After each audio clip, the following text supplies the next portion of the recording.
নমস্কার বন্ধুরা, Sandeep Ganguly YouTube channel আপনার সবাইকে স্বাগত জানাই। তো বন্ধুরা, রাজ্যে সরকারি কর্মীদের জন্য সুখবর। মার্চে টানা 9 দিন কাটাতে পারবেন ছুটি। তো বন্ধুরা, আজকে সেই নিয়ে সব কিছু বিস্তারে জানাবো, কোন কোন 9 দিন ছুটি থাকছে রাজ্যের সরকারি কর্মীদের জন্য। তো বন্ধুরা, সেই জন্য ভিডিওটি প্রথম থেকে শেষ পর্যন্ত অবশ্যই দেবেন। আর যদি বন্ধুরা চ্যানেলটি নতুন হয়ে থাকেন তো বন্ধুরা চ্যানেলটি অবশ্যই সাবস্ক্রাইব করবেন, যাবতীয় কিন্তু লেটেস্ট নিউজ পাওয়ার জন্য।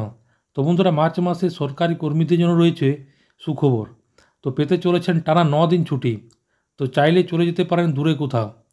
তো আগে দেখে নিন কোন কোন তারিখ কিন্তু ছুটি পাচ্ছেন। তো ছুটি শুরু হবে কিন্তু 23শে মার্চ থেকে এবং চলবে 31শে মার্চ পর্যন্ত। তো টানা 9 দিন ছুটি পাবেন। তো ক্যালেন্ডার অনুযায়ী 23শে মার্চ কিন্তু সেদিন কিন্তু শনিবার পড়ছে এবং 24শে মার্চ কিন্তু রবিবার পড়ছে, অর্থাৎ ওই দুদিন এমনিতে কিন্তু ছুটি থাকবে। ঠিক তার পরের দিন অর্থাৎ সোমবার 25শে মার্চ সেদিন কিন্তু হোলি, সেদিন কিন্তু এমনিতেই ছুটি থাকছে।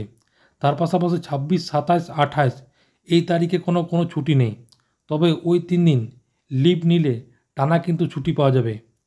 আবার 29শে মার্চ হলো কিন্তু গুড ফ্রাইডে, সেদিনও কিন্তু ছুটি। তারপর 30 এবং 31শে মার্চ যথাক্রমে শনি এবং রবিবার পড়ছে, তাই ওদিন এই ছুটি কিন্তু এমনিতে থাকছে। তাই সেই 23শে মার্চ থেকে 31শে মার্চ পর্যন্ত টানা 9 দিন ছুটি কাটাতে পারবেন আপনারা। তো আপনারা যদি 26, 27, 28-এ ছুটি নিয়ে নেন তাহলে কিন্তু আপনাদের টানা 23 থেকে 31 তারিখ পর্যন্ত টানা কিন্তু ছুটি থাকছে। তো বন্ধুরা, আশা করি বুঝতে পারলেন।